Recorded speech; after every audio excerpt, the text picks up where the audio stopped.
हम जिसे प्यार समझ रहे हैं वो एक टॉक्सिक रिलेशनशिप है। क्या आपका रिलेशनशिप भी टॉक्सिक है?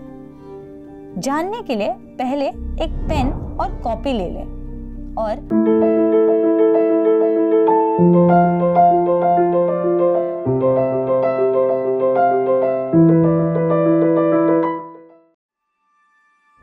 आईना देखती हूँ तो खुद की हंसी ढूंढती हूँ जो कई दिनों से मिली ही नहीं है। खुद के बारे में इनसिक्योर होती हूँ, खुद की आवाज़ को दबते हुए देख कुछ बोल ही नहीं पाती। अंदर से पता है कि ये इंसान मेरे लिए गलत है, पर वो जल्द ही सुधर जाएगा, ऐसा खुद को दिलासा देती हूँ। थोड़ा सा दोस्तों के सामने मेरा मजाक ही तो उड़ाया था उसने। हाँ, परसों FB ID पासवर्ड मांग लिया था, but that must be okay right? मुझ पर हक जताना उन्हें हमेशा से ही पसंद था और मुझे भी पसंद हुआ करता था, पर आजकल थोड़ी घुटन सी होने लगी है। शायद मैं गलत रिलेशनशिप में हूँ। नहीं, प्यार का मतलब त्याग भी तो होता है। अपनी घर की औरतों से यही तो सीखा है मैंने, तो शायद यही प्यार होता होगा। इस उलझन में अगर हम खुद को पाते हैं तो हम अकेले नहीं हैं, और शायद हम जिसे प्यार समझ रहे हैं वो एक टॉक्सिक रिलेशनशिप है। तो बहन, इस वीडियो के जरिए अपने रिलेशनशिप को और गहराई से समझकर, सुधार कर कोशिश करते हैं कि हम अपनी हंसी वापस ढूंढ पाए। टॉक्सिक मतलब कि विषैला, यानी कि जहरीला नहीं। हम एकता कपूर ड्रामा के वैम्स की बात नहीं कर रहे। हम बात कर रहे हैं हमारे पार्टनर्स के कुछ ऐसे ट्रेट्स की जो कभी कभी इस कद्र हमारे रिश्तों पे हावी हो जाती है कि हमें घिनौना महसूस होने लगता है। कुछ ऐसी हरकतें जिन्हें हमारे बड़े बुजुर्ग कई बार कपल्स की नोक झोंक कह के टाल देते हैं। तो क्या इसका मतलब है कि हर झगड़ा करने वाला कपल टॉक्सिक है? क्या आपका रिलेशनशिप भी टॉक्सिक है? जानने के लिए पहले एक पेन और कॉपी ले लें और आगे पूछे जाने वाले सवालों के जवाब यस या नो में लिख लें। क्या आपके पार्टनर दूसरों के सामने कुछ और बिहेव करते हैं और आपके सामने कुछ और? क्या आप अपने लाइफ के डिसीजंस में हर बार उनके अप्रूवल का वेट करती हैं, यानी खुद पर ट्रस्ट ही नहीं कर पाती? क्या आप हर समय ह्यूमिलिएटेड, शर्मिंदा, नेगेटिव और डर वाले इमोशंस फील करती हैं जब भी आप उनके साथ होती हैं? क्या आप उनके बुरे बर्ताव को उचित ठहराती है अलग अलग एक्सक्यूजेस बनाकर? क्या आप अपने असली इमोशंस, अनुभव, फीलिंग्स को जता ही नहीं पाती अपने पार्टनर के सामने?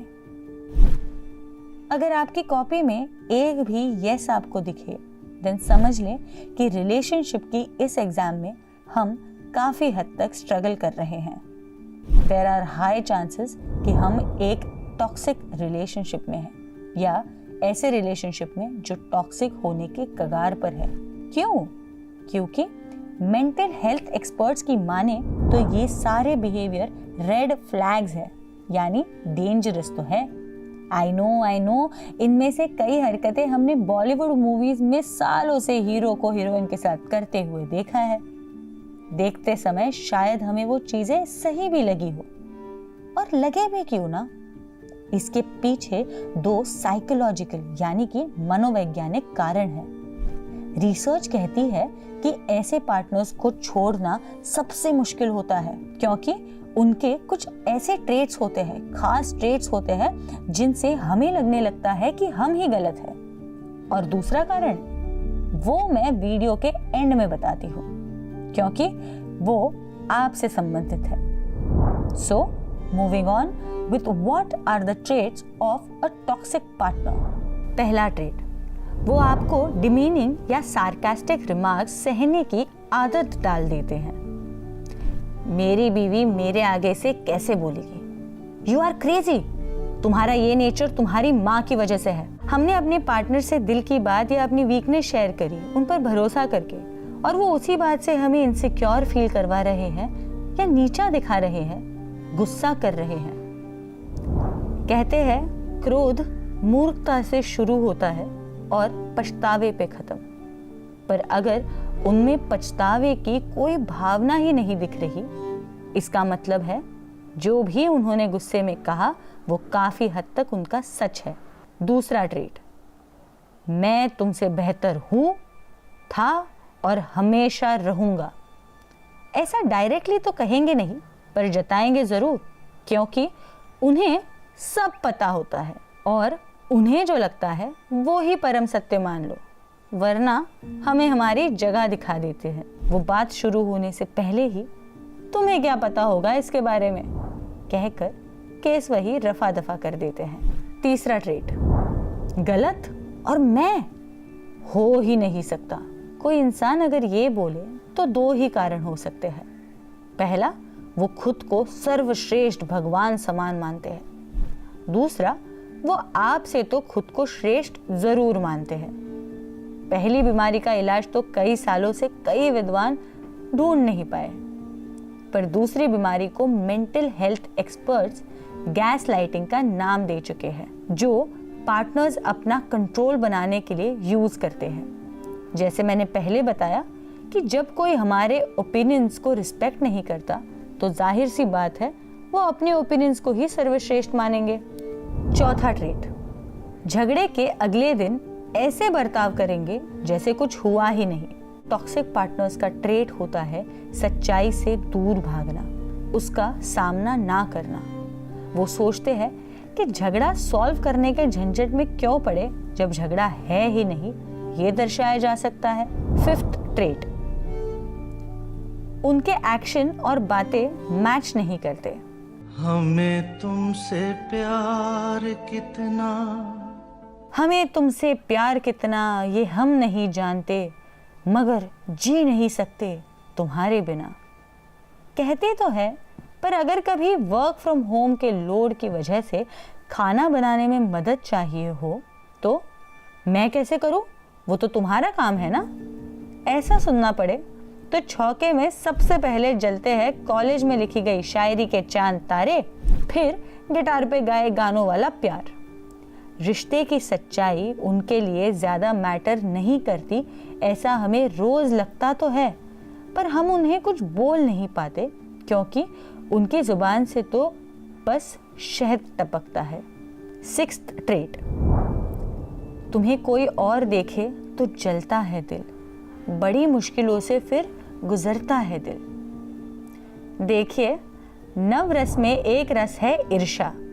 इंसान है तो ईर्ष्या होना नेचुरल है, पर उस ईर्ष्या की वजह से अपने पार्टनर पर शक करना, उनका फोन चेक करना, उनके चैट्स पढ़ने की जिद करना, उनका आईडी पासवर्ड मांग लेना, यहाँ तक कि रिश्ता तोड़ देने की धमकियां देना, मेंटल टॉर्चर करना नेचुरल नहीं है। गाने के बोल भी आगे कुछ इसी तरह थे कि क्या क्या जतन करते हैं तुम्हें क्या पता। ऐसी मन घड़न कहानियां बुनना और पोजेसिव होना सही मात्रा में क्यूट भी लगता होगा हमें, पर अगर इस वजह से हमारा कैरेक्टर असैसिनेशन हो रहा है, हमारे रिश्तों को रिस्पेक्ट नहीं मिल रही, तो द सैड न्यूज़ इज कि ये टॉक्सिसिटी की तरफ पहला कदम हो सकता है। सेवेंथ ट्रेट, शारीरिक संबंधों में वायलेंट होना। तुम्हें हमेशा ही हेडेक होते रहता है।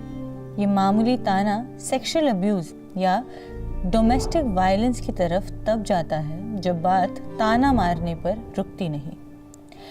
एक दिन उनका लालच उनके दिमाग पर हावी हो जाता है एंड बिफोर वी नो हम against our will and consent उनके कब्जे में फंस जाते हैं।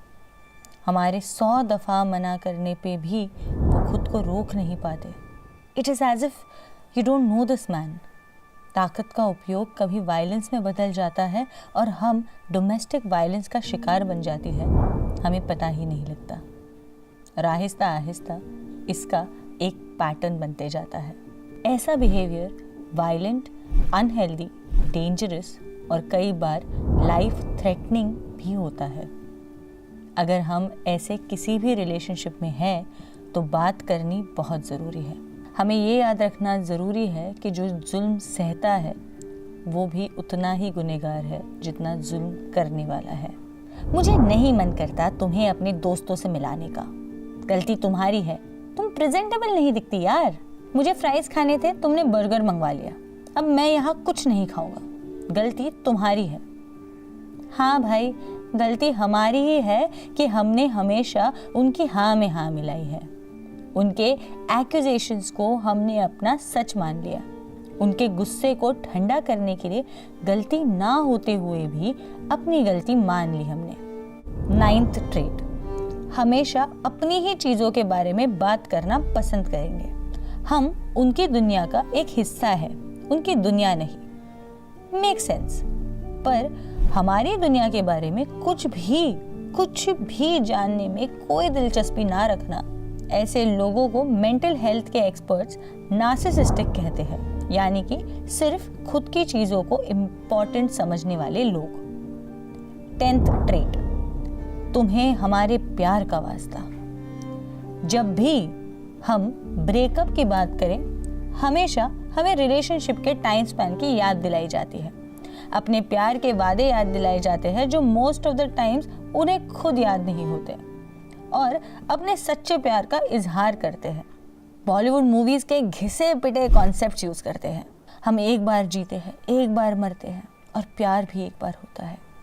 राहुल, पर तुम्हारी ऐसी हरकतों से प्यार छोड़ो, मुझे डिप्रेशन अलग हो जाएगा, उसका क्या?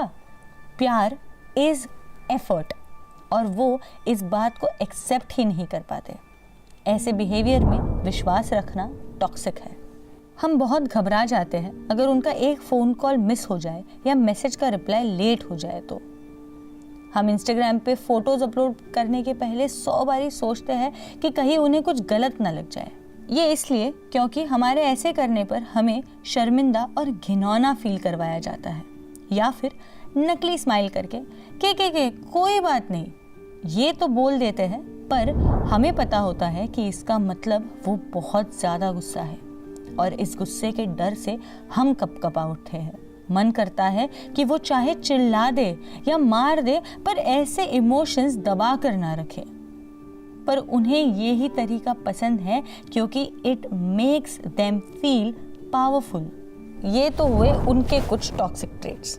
पर अब आते हैं टॉक्सिक रिलेशनशिप में बंधे रहने के दूसरे कारण रूपी इंसान पर, and that someone is you. Sorry, तुम बुरा मत मानना, ये शायद थोड़ा अपसेट है। सॉरी, वो सबके सामने ऐसा नहीं करते, बस कभी कभार। ऐसा कहकर उनकी गलतियों को छुपाना, ये सोचना कि हम ऐसा बुरा बिहेवियर डिजर्व करते हैं।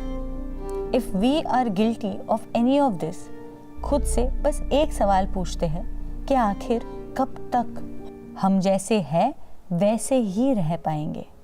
हो सकता है कि हमें रिलेशनशिप में कुछ कॉम्प्रोमाइज़ेस करने पड़े, लेकिन ये अंडरस्टैंडिंग भी होगी कि हर बार एक ही इंसान कॉम्प्रोमाइज़ नहीं कर रहा, बल्कि दोनों साथ मिलकर सल्यूशन ढूंढते हैं। You can be ambitious, powerful, और आपके पार्टनर आपको नीचे नहीं खींचेंगे बल्कि फुल सपोर्ट करेंगे। सच बताना बहन, ये सुनकर ही बहुत अच्छा लगा ना। हम सब ऐसा ही रिलेशनशिप डिजर्व करती है। We all deserve to be this happy. So this time choose happiness, choose you.